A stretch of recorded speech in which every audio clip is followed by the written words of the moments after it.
The fields of Gettysburg hum with the memory of the largest battle of the American Civil War. Beneath the soft rustle of grass and the warm sweep of wind, echoes of cannon fire still tremble through the ground.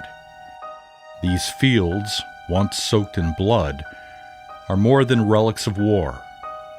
They are restless, haunted, some say, by soldiers who never left. Mournful voices ride the breeze, shadowy figures flicker at the edge of sight, and those who walk these grounds too long often feel the invisible weight of something watching, something remembering. Today we step beyond the history books and into the whispers of the dead. These are the ghost stories of Gettysburg's haunted battlefield. So if you're curious, let's take a walk through history.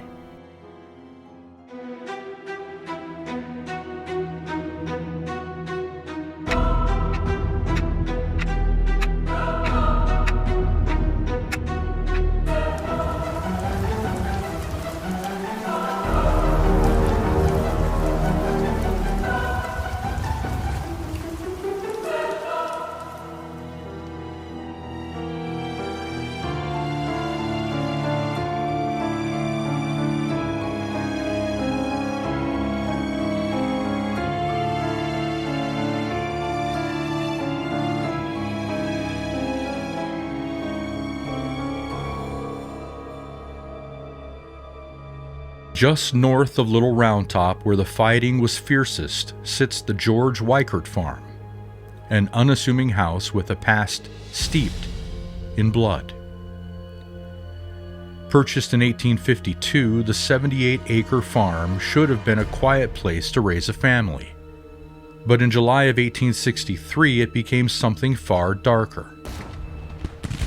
With the battle raging just over the ridge, the Wikert's home was swallowed into chaos, converted overnight into a field hospital for the wounded and dying. Inside the parlor, there was no peace, only agony. Limbs were severed with brutal efficiency, the air thick with the smell of blood and ether. Outside, the ground became a grisly dumping ground for the amputated and the dead. Limbs were tossed from windows like refuse, collecting in grotesque piles that blackened in the summer heat. Tenants who've lived in the Wikert house speak of a second-floor door that refuses to stay closed. They latch it. It still swings open. Always. At night, slow footsteps echo through the attic above, heavy, deliberate, pacing in measured rhythm, as if the walker is bound to patrol the space they cannot leave.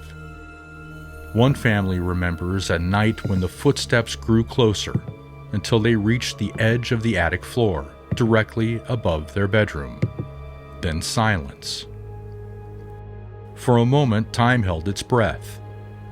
And then came the sound, a sudden, dull thud, like something had fallen or collapsed. The next morning they found the attic undisturbed, dust thick on every beam, every corner, except one. There in the farthest edge, a faint stain bloomed in the wood, damp, reddish. The metallic scent of iron still clung to the air like a memory unwilling to fade. That night, as they stood in the parlor where so many had died, a cold wind swept through the room, sharp as a whisper. Upstairs, the door creaked open on its own. And then footsteps returned, not above this time, but descending, slowly shuffling, drawing nearer. Something in that house is still walking its rounds. Maybe a surgeon, maybe a patient, maybe the war itself, unwilling to let go.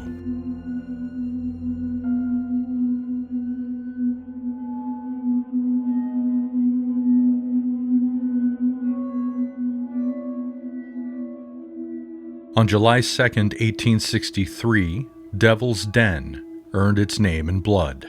The rocky outcrop, twisted and jagged like the spine of some ancient beast, became a killing ground. Confederate sharpshooters took position deep in the crevices of the boulder field, their muzzles hidden, their aim deadly. From these shadowed nests, they poured fire onto Union soldiers defending Little Round Top. It was a slaughter, gritty, merciless, and close. By sundown, over 2,600 men lay dead between the two hills, the land so soaked with blood that the nearby creek would earn a new name, Bloody Run. Then came the storm.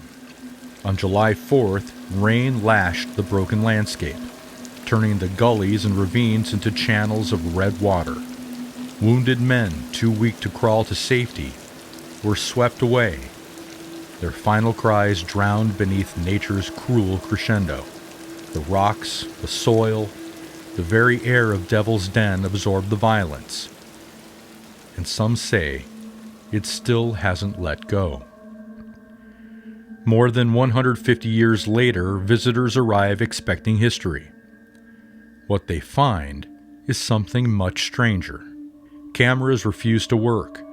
Fully charged batteries drain in an instant. Phones lock up, screens frozen, lenses blind, as if whatever lingers here does not wish to be seen.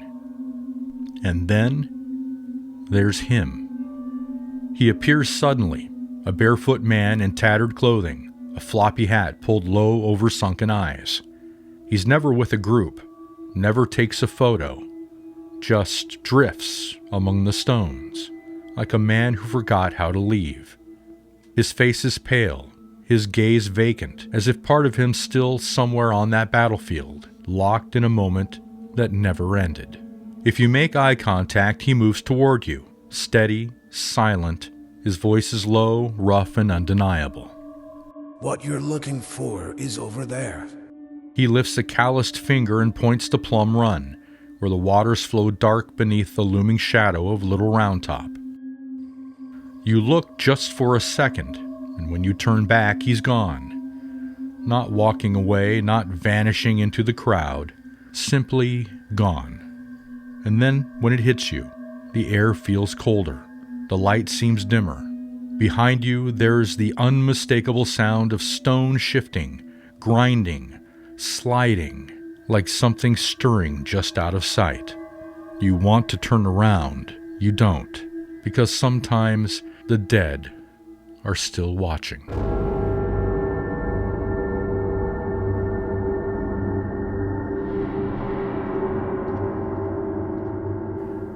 There's something deeply unsettling about the Rose Farm. Maybe it's the stillness that hangs a little too heavy, or maybe it's the knowledge that the land beneath your feet once served as both a place of healing and a grave. During the Battle of Gettysburg, the farmhouse became a field hospital, the surrounding property a burial ground. Hundreds of Union and Confederate soldiers were hastily interred here, row after row, the dead laid into the soil without ceremony, without farewell.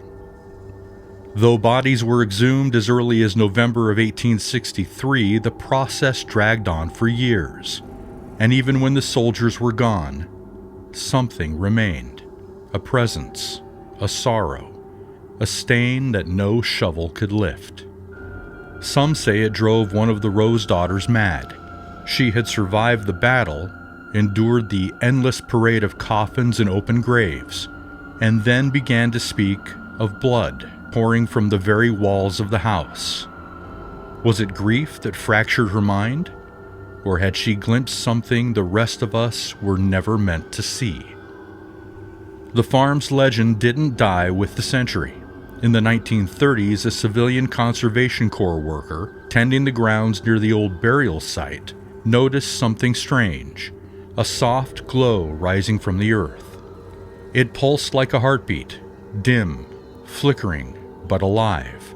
The shape took form, a figure vaguely human. The outline of a soldier, his face obscured by shadow, but his presence as undeniable as the cold creeping down the worker's spine.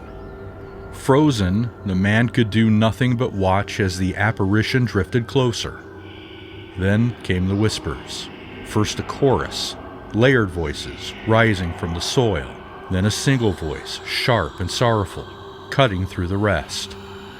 Why did you leave us here? The worker turned to flee, but his legs wouldn't move. Only when the glow faded and the voices fell silent did the paralysis lift. He ran, leaving behind the ghosts, the graves, and a farm that remembers far too much.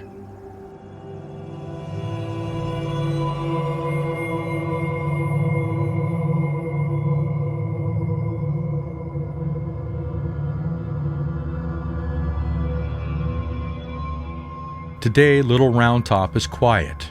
Birds chirp, leaves rustle, but underneath that calm is something else, something watching. Visitors speak of voices carried on the wind, murmured orders, the groans of the wounded, the sharp ring of musket fire where there is none. Most pass it off as imagination.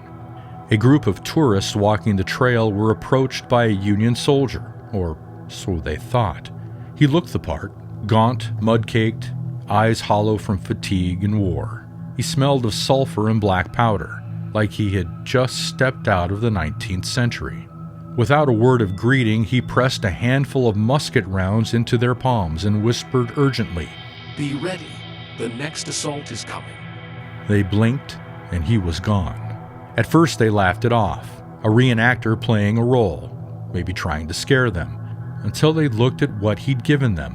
Real Civil War musket rounds, untarnished, untouched, as if they'd been poured from a powder-stained pouch. When they brought them to local historians, the room felt silent. One of the experts stared at the rounds and whispered, "Who gave you these?" But the tourists had no answer.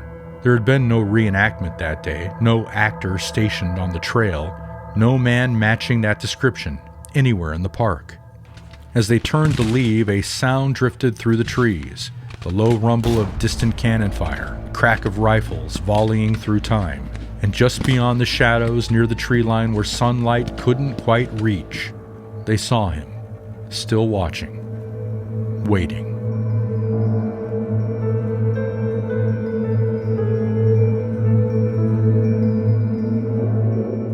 The Humbleba Farm is a place where time feels like it forgot to move on. Nestled quietly off the Taneytown Road, it appears ordinary, just another farmhouse in a peaceful field. But appearances lie. Beneath its calm exterior lingers the ghost of a final breath, the whisper of a dying man, and the echo of a loyalty that death could not silence. In the waning hours of a desperate Confederate assault on Cemetery Ridge, Brigadier General William Barksdale was struck down. Bleeding and broken, he was brought to the yard of the Humbleba house, too wounded to move, too proud to cry out, until the pain became too much. A soldier knelt beside the fallen general, spooning water to his parched lips. Over and over, Barksdale's voice rasped through the humid summer air. Water. Water. Until it faded into a silence that still hasn't lifted. His body was removed, his war ended, but his presence, his plea, remains. On still nights, long after the last visitor has left the battlefield, a soft, desperate cry is said to rise from the shadows. Water. It starts as a whisper, just beneath the sound of the wind, and grows louder, closer, until without warning it vanishes into the void, leaving only the darkness and the feeling that something unseen is watching. But the general's story doesn't end with death. It continues with the one who loved him most, his dog. Barksdale's hunting dog, loyal beyond comprehension, is said to have lain atop his master's temporary grave and refused to leave. For days it howled, a long, anguished cry that haunted the living until it, too, died from heartbreak. Each year, on the anniversary of Barksdale's death, the howl returns. Witnesses describe it as an unnatural sound, high, keening, mournful. It travels through the battlefield like fog, impossible to place, impossible to ignore. Some claim to have seen it, a pale hound crouched low in the grass, its translucent form glimmering in the dark, its eyes locked on something the living cannot see. One traveler passing the Humbleba house by lantern light heard it, a single harrowing wail slicing through the night. When they turned, the light caught a shadow just beyond its reach, tall, gaunt, swaying slightly. The figure raised a hand. Water. And then it vanished. Man and beast, gone. But something stayed behind, a grief so deep it still echoes, a loyalty that lingers, a death that refuses to be forgotten.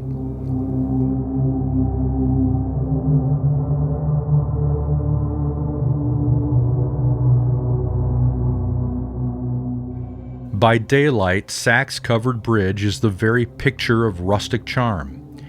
Its time-worn wooden beams stretch gracefully across Marsh Creek, framed by tranquil woods and the soft burble of water below. It's the kind of place that begs for a quiet stroll, a moment of reflection. But when the sun sinks behind the treetops and shadows stretch long across the bridge's floor, something changes. The stillness deepens, the temperature drops, and the air feels watched. By night, Saxs-covered bridge becomes something else entirely, a threshold between the present and the past, the living and the long dead. Those who've dared to cross it after dark speak of encounters that defy explanation. The most chilling? The vision of 3 disembodied heads, drifting silently through the air above the bridge. Pale, motionless, their hollow eyes scan the dark with unsettling purpose, as if searching for someone who never came home. The sight is brief but unforgettable. Witnesses describe the sudden weight in the atmosphere, an unshakable sense of dread that crashes over them like a wave. And then there are the photographs, innocent snapshots taken by visitors that reveal much more than expected. Ghostly forms, cloaked in the shadows of Confederate uniforms, sometimes emerge in the frame, faint, translucent, but unmistakably human. The sharp scent of cigar smoke often follows these sightings, curling through the air when no one is nearby. Some believe it belongs to an officer, still pacing his ghostly patrol, unwilling to surrender the post. Others have lingered too long and felt it. A sudden icy tap on the shoulder, not forceful, just enough to be unmistakable. They turn, but no one's there. But something is. Inside the bridge, the air is thick with echoes, gunfire, musket volleys, the deep boom of cannon fire rolling in like a storm from another century. It's not imagination, it's memory, folded into the wood and the wind, replaying in a loop only the brave or the foolish get to hear. One visitor, alone after midnight, walked the bridge beneath a heavy moon, footsteps behind them. When they stopped, the sound stopped. When they turned, nothing, only the trees whispering in the dark. But then came the voice, low, gravelly, close. Don't forget us. They didn't look back, they ran, and Saxs-covered bridge returned to silence, holding its secrets in the shadows, waiting for the next soul who dares to cross into the past.